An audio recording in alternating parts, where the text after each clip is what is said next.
அஸ்ஸலாமு அலைக்கும் வரஹ்மத்துல்லாஹி வபரகாத்துஹு. தினமும் ஒரு ஹதீஸ். உங்களில் யார் திருமண செலவுகளுக்கு சக்தி பெற்றிருக்கிறாரோ அவர் திருமணம் செய்து கொள்ளட்டும்.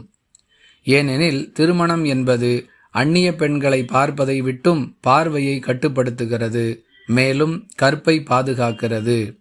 யாருக்கு திருமண செலவுகளுக்கான சக்தி இல்லையோ அவர் நோன்பு நோற்று கொள்ளட்டும், ஏனெனில் அது அவருடைய இச்சையை கட்டுப்படுத்துகிறது என்று அல்லாஹுவின் தூதர் ஸல்லல்லாஹு அலைஹி வஸல்லம் அவர்கள் கூறினார்கள். அறிவிப்பவர் அப்துல்லாஹ் ரதியல்லாஹு அன்ஹு. நூல் புகாரி, ஹதீஸ் எண் 1905.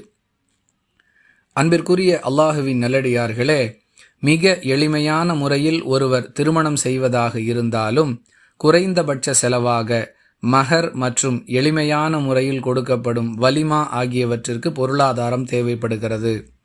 யார் அதற்கான வசதியை பெற்றிருக்கிறாரோ அவர் திருமணம் செய்து கொள்ள வேண்டும் என்றும், அதற்கான சக்தி இல்லை என்றால் அதற்குரிய ஏற்பாடுகளை செய்யும் வரை தனது இச்சையை கட்டுப்படுத்திக் கொள்வதற்காக நோன்பு நோற்றல் என்ற ஒரு அழகிய வழிமுறை இருக்கிறது என்றும் இந்த ஹதீஸ் பாடம் சொல்லுகிறது.